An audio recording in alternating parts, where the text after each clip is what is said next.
Okay, so first we will consider the length. For example, हम length को पूरा detail में क्या करेंगे, डिस्कस करेंगे कि लेंथ का क्या क्या जो यूनिट्स हैं और क्या किस रिगार्डिंग हमें इसको यूज करना है. फर्स्ट ऑफ ऑल मैं अगर तुम्हें बोलूँ लेंथ, मास एंड टाइम, है ना, हम इन तीनों को बेसिकली यूज करेंगे. जैसे फॉर एग्जांपल मास को हम रिप्रेजेंट करते हैं m से, टाइम को हम t से और लेंथ को t से और l से. तो बेसिकली हम इसको बोलते हैं MLT फॉर्म, या फिर इसको बोला जाता है डायमेंशन एनालिसिस. इसको यूज करके आई टेल यू जो हम फंडामेंटल यूनिट्स की बात कर रहे थे वो क्या है. बट लेकिन उससे पहले एक चीज डिस्कस करना चाहूंगा, दैट इज लेंथ की. अगर हम बात करते हैं लेंथ के, हमारे पास छोटे से छोटा यूनिट और बड़े से बड़ा यूनिट क्या है. जैसे फॉर एग्जांपल हम सबसे पहले लिखते हैं फर्मी. ये चीजें आप, ये जो जितनी भी चीजें हैं बच्चों, ये आप सबके लिए नहीं है, ये आपने कभी नहीं सुनी. दैट इज जो फर्मी होता है, that is the smallest unit of the length. जैसे अगर हम बोले एक एटम का या एक न्यूक्लियस का अगर हमें साइज मेजर करना है तो नैनोमीटर डेकोमीटर्स में होता है, तो वो यही है, उससे भी कम है. वन फर्मी की जो वैल्यू होती है दैट इज 10⁻⁻15 मीटर. ठीक है. इसके बाद आपके पास आता है 1 एंगस्ट्रॉम. दैट इज इसकी जो वैल्यू होती है, इसको हम ऐसे भी लिखते हैं A0, ए के ऊपर डॉट और 10⁻⁻10. ठीक है.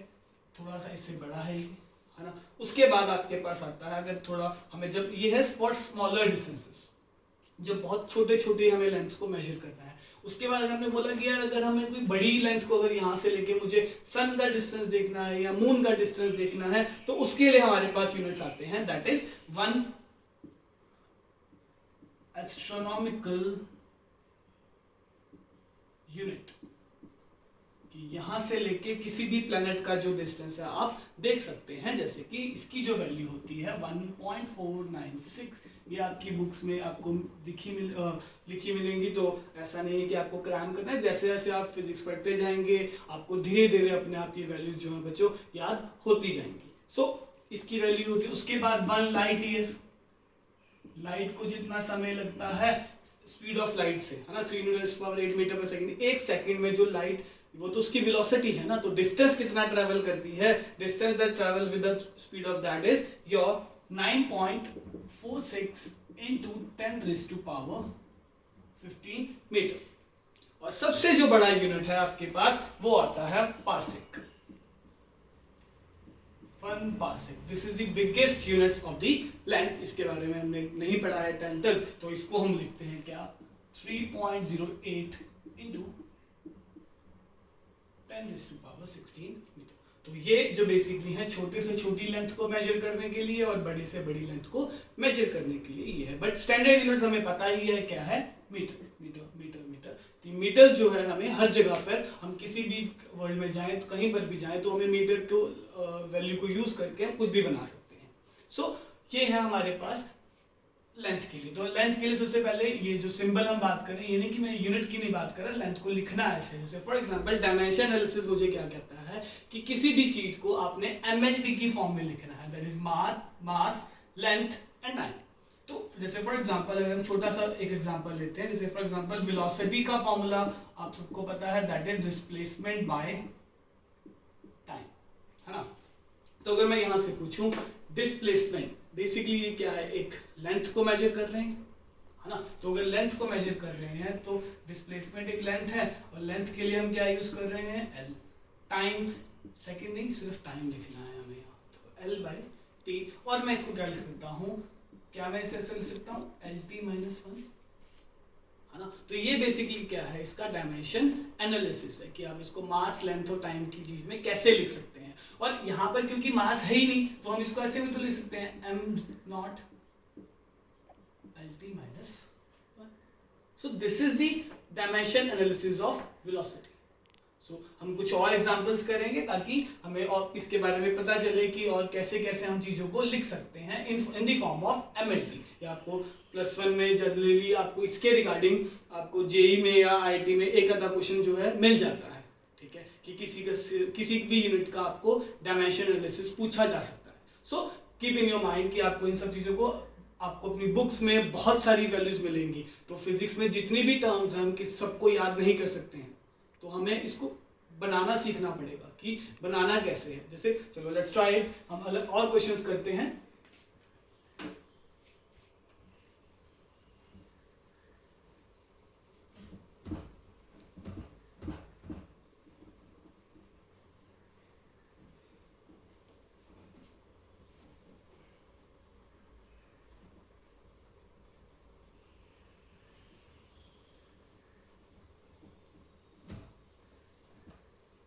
Okay so let's do the other question. जैसे फॉर एग्जांपल हम अपनी छोटी छोटी वैल्यूज पकड़ते हैं जो आपने पहले पढ़ी हैं। जैसे for example number 2 is force, या फोर्स से पहले हम लिखते हैं एक्सेलरेशन।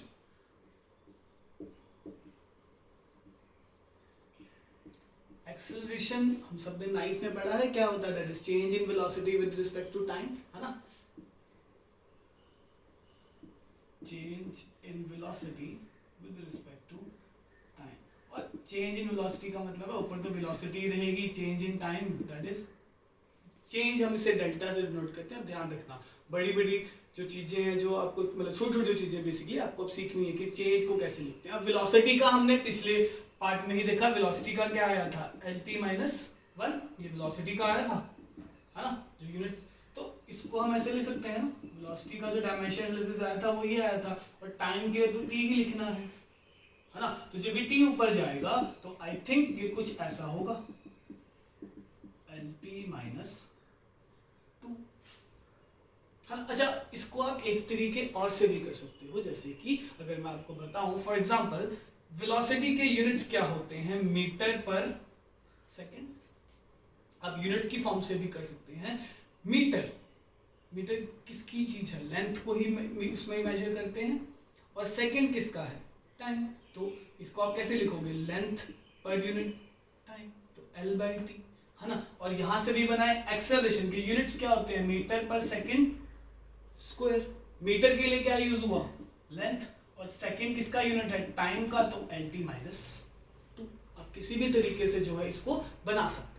लेकिन अब मैं वापस आना चाहूंगा फोर्स पे, क्योंकि फोर्स एक बहुत इंपॉर्टेंट डायमेंशन एनालिसिस है जो बहुत सारी चीजों को डिराइव करने में हमारे पास यूज होता है। जैसे तो फोर्स के लिए हमारे पास फॉर्मूला क्या है, from the second law, that is mass into acceleration. यही पढ़ा है हमने, force is equal to ma, है ना। और मास बेसिकली किसके लिए, मास के लिए हम क्या यूज करेंगे, m। एक्सेलरेशन आपने अभी निकाला lt-2। तो फोर्स का ही आपको जरूर याद रखना है, दैट इज mlt-2। m का, m के लिए क्या मतलब है, मास, जो किसकी वैल्यू क्या है 1, l के लिए 1 और t के लिए -2, दैट इज mlt-2। मैं बार बार बोल रहा हूँ, फोर्स का जरूर याद रखना, ये आपको बहुत ज्यादा आगे जाके यूज होगा बहुत सारी चीजों में। So let's try another questions. मैं आपको कुछ क्वेश्चन लिखूंगा, आप वीडियो को पॉज करके इसको ट्राई करना, देन वी विल डिस्कस, है ना। So let's start it. अब मैं आपको डायमेंशन दे रहा हूं, जैसे for example write down pressure. आपने इनका मुझे डायमेंशन एनालिसिस वीडियो को स्टॉप करके ट्राई करना। सेकंड आपने निकालना है वर्क डन। आपको सिर्फ फॉर्मूला जो मुझे लगता है आपको पता होंगे, प्रेशर आपने 8th क्लास में पढ़ा है, दैट इज प्रेशर क्या होता है, फोर्स पर यूनिट एरिया, है ना। वर्क डन क्या होता है, फोर्स इनटू डिस्प्लेसमेंट, दोनों जगह पे फोर्स यूज हुआ ना। और थर्ड आपने ट्राई करना है, दैट इज एनर्जी,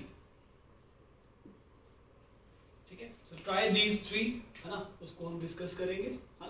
तो ये रहा, let us try. I hope आपने वीडियो को पॉज करके इन तीनों का डायमेंशन एनालिसिस निकाला होगा, तो वो विल मैच योर आंसर कि आपने ठीक निकाला है या नहीं निकाला। सो देखते हैं किन किन का ठीक आया है।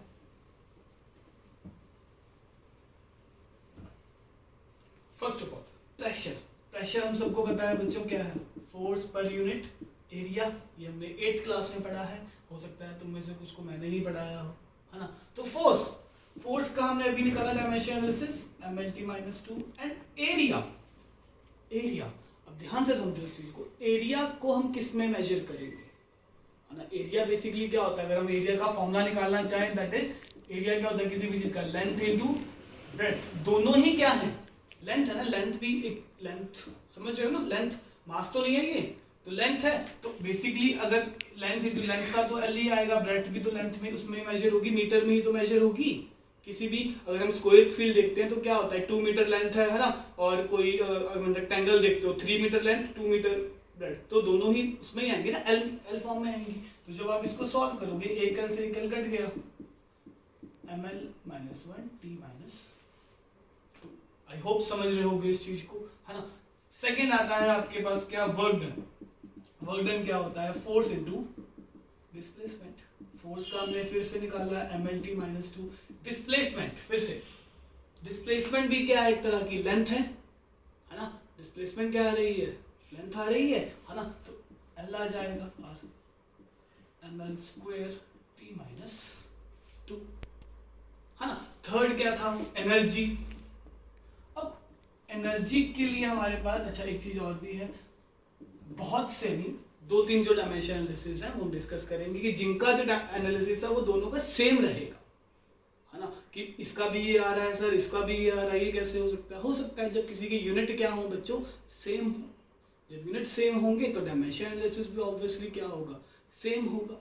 अब एनर्जी की जब हम बात करते हैं, एनर्जी और work done have same dimension analysis, because क्योंकि एनर्जी को भी हम, एनर्जी का एक यूनिट होता है अगर आपने ध्यान से समझा हो, जूल्स, और वर्क डन को भी हम किस में लिखते हैं, जूल्स में ही लिखते हैं, है ना। अगर आपको 9th क्लास में अगर आपको याद हो तो हमने एक टॉपिक किया था दैट इज काइनेटिक एनर्जी की डेरिवेशन भी थी, जिसमें हाफ mv स्क्वायर, तो मैंने उसमें वर्क डन को हम उसमें कन्वर्ट करते हैं यूनिट्स को 3.6 इंटू 10⁻⁶ जूल में, 9th क्लास में। सो ये चीज हमने पढ़ी हुई है कि दोनों के यूनिट जो हैं जूल्स हैं, तो हम यहाँ से बोल सकते हैं कि क्या, कि सर देखो यहाँ से दोनों के जो यूनिट्स रहेंगे वो सेम रहेंगे, एनर्जी का भी यही आएगा ml स्क्वायर t माइनस 2। लेकिन किसी एक बच्चे ने मुझसे एक बार बोला था कि सर एनर्जी का जो फॉर्मूला होता है वो तो, लेकिन जो एक एनर्जी जो अपने इलेक्ट्रिसिटी में पढ़ी 10th क्लास में, दैट इज एनर्जी का हमने फॉर्मूला पढ़ा पावर इनटू टाइम।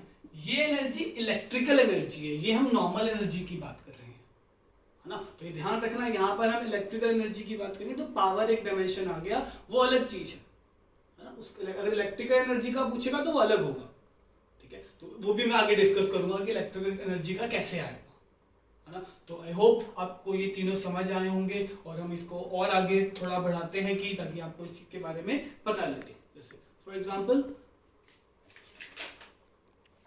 एक चीज discuss, last one that is हम यूनिट्स के बारे में डिस्कस करना चाहेंगे।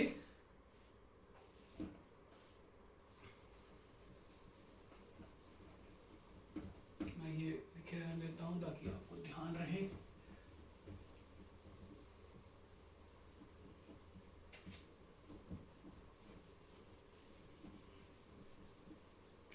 जैसे कांस्टेंट्स के भी क्या होते हैं बच्चों, डायमेंशन एनालिसिस होते हैं।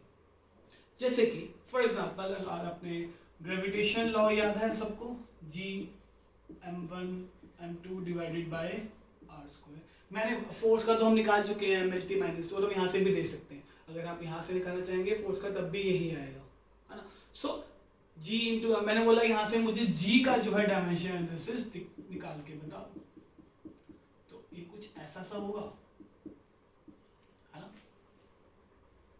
अगर G का डायमेंशन एनालिसिस निकालना है मुझे, तो अब हम यहाँ से बोलेंगे ठीक है फोर्स, मैंने बोला ही आपको बच्चे प्लीज याद रखो फोर्स का mlt माइनस 2, ये बहुत जगह पे यूज होगा, है ना।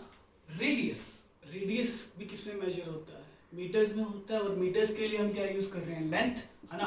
और r स्क्वायर है तो l 2 बार आएगा, है ना।